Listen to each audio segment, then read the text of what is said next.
Salam saudaraku terkasih. Hari ini kita akan belajar tentang knowing your capacity, mengetahui kapasitas diri kita ya. Matius 25 ayat 14-15, sebab hal kerajaan surga sama seperti seorang yang mau bepergian ke luar negeri, yang memanggil hamba-hambanya dan mempercayakan hartanya kepada mereka. Yang seorang diberikannya 5 talenta, yang seorang lagi 2, dan yang lain lagi 1, masing-masing menurut kesanggupannya, lalu ia berangkat.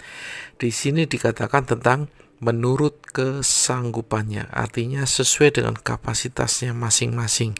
Di sini artinya Tuhan memberikan kepada kita, kepada saya dan saudara, masing-masing diberi kapasitas talenta. Ya, ada yang 1, ada yang 2, ada yang 5. Dan apa yang Tuhan berikan kepada kita adalah sesuai dengan kemampuan kita menanggung atau menjalankan tanggung jawab itu. Nah, mengapa kita harus tahu tentang kapasitas kita? Supaya yang pertama, kita terhindar dari ambisi yang tidak sehat, ya, to avoid from ambition, ya. Supaya terhindar dari ambisi yang tidak sehat. Nanti kalau saudara baca dalam Yesaya 14 ayat 12 dalam terjemahan NKJV, New King James Version, di sana dikatakan, "How you are fallen from heaven, O Lucifer, son of the morning. How you are cut down to the ground, you who weaken the nations." Nah, jadi karena Lucifer ini tidak mengetahui kapasitasnya, bahwa kapasitas dia hanyalah seorang malaikat, tetapi dia ingin menyamai yang maha tinggi, sehingga ia diturunkan ke dalam dunia orang mati, kata firman Tuhan, ke tempat yang paling dalam liang kubur. Dia dibuang dari surga, dia diusir dari surga, karena dia tidak tahu kapasitasnya, kapasitas dirinya, sehingga dia mempunyai satu ambisi yang di luar dari kapasitasnya, yang mengakibatkan terbuang dari surga. Nah, artinya begini saudaraku, kalau kita mengetahui kapasitas diri kita, maka kita tidak akan mempunyai ambisi yang berlebihan. Sebagai contoh, misalkan kita hanya lulusan SMP, lalu kita ingin melamar pekerjaan di bank sebagai manajer, maka itu adalah hal yang mustahil saudaraku ya. Ini baru satu contoh, nanti saya jelaskan. Yang kedua, avoid from jealousy atau terhindar dari kecemburuan. Keluaran 20 ayat 17 berkata, jangan mengingini rumah sesamamu, jangan mengingini istrinya atau hambanya laki-laki atau hambanya perempuan atau lembunya atau keledainya atau apapun yang dipunyai sesamamu. Artinya di sini adalah supaya kita tidak cemburu atau tidak mengingini apa yang orang lain miliki, padahal itu bukan milik kita, padahal itu di luar kapasitas kita, padahal itu adalah di luar kemampuan kita untuk memiliki. Ya, sebagai contoh, ada bawahan yang iri dengan atasannya karena mungkin dia berpikir, saya bekerja lebih banyak, atasan saya bekerja lebih sedikit.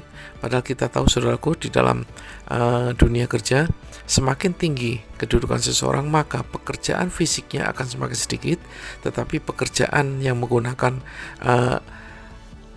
kognitif atau kemampuan berpikirnya yang dipergunakan semakin banyak ya. Jadi berbeda. Jadi kalau kita nggak ngerti tentang kapasitas, maka kita menjadi iri. Apalagi misalkan seorang cleaning service, waduh, yang bersihin kantor kan aku, yang nyapu kantor aku, yang ini kenapa dia gajinya lebih besar padahal dia nggak pernah nyapu, umpamanya. Ini adalah satu contoh yang sebetulnya lucu sekali gitu ya. Jadi supaya kita tidak iri yang tidak sehat. Kemudian yang ketiga, avoid from disappointing, supaya kita terhindar dari kekecewaan. Amsal 13 ayat 4 berkata, hati si pemalas penuh keinginan tetapi sia-sia, sedangkan hati orang rajin diberi kelimpahan. Nah, dikatakan hati si pemalas penuh keinginan, keinginannya banyak saudaraku, yaitu tadi ambisi tadi banyak ya, tetapi akan menjadi sia-sia. Kenapa? Karena dia tidak rajin, karena kapasitasnya bukan kapasitas sebagai orang yang rajin yang pantas untuk mendapatkan kelimpahan berkat daripada Tuhan. Nah, oleh sebab itu, kalau memang kita seperti tadi saya contohkan bahwa ada seorang yang lulusan SMP lalu mau melamar jadi manajer bank, itu tidak mungkin. Oleh sebab itu, we should adjust our expectation. Jadi kita harus menyesuaikan dengan ekspektasi kita atau harapan kita salah satunya adalah dengan kita menambah kapasitas diri kita. Kalau kita tahu kapasitas kita cuma satu, tadi dalam perumpamaan Tuhan Yesus sudah ngomong, yang satu kembangan menjadi dua, yang dua kembangan menjadi empat, yang lima kembangan menjadi 10. Ya, jadi kalau kita punya kapasitas cuma satu, lalu saudara ingin sesuatu yang lebih besar, maka saudara harus mengembangkannya. Saudara harus melipat gandakan talenta yang diberikan oleh Tuhan kepada saudara. Caranya gimana? Mungkin dengan seperti misalkan yang lulusan SMP bisa ujian bersamaan ke SMA. Ya, kemudian setelah ujian bersamaan ke SMA, saudara bisa kuliah lagi. Setelah mungkin bagi yang sudah strata 1, mau lebih tinggi lagi jabatannya, mau lebih tinggi lagi kedudukannya, mau lebih besar lagi kapasitasnya, maka ambillah kuliah di strata 2. Ya, yang sudah S2 bisa mengambil ke strata 3. Kira-kira begitu. Jadi kita harus mengupgrade diri kita dengan menambah keterampilan dan kemampuan. Lebih banyak belajar baik formal maupun informal sesuai dengan bidang yang mau saudara tekuni, bidang yang mau saudara jalani, supaya kapasitas saudara bertambah, supaya talenta yang Tuhan berikan kepada saudara berlipat kali ganda, dan itu yang Tuhan mau. Selamat melipat gandakan talenta saudara dan berkenan di hadapan Tuhan. Tuhan Yesus memberkati.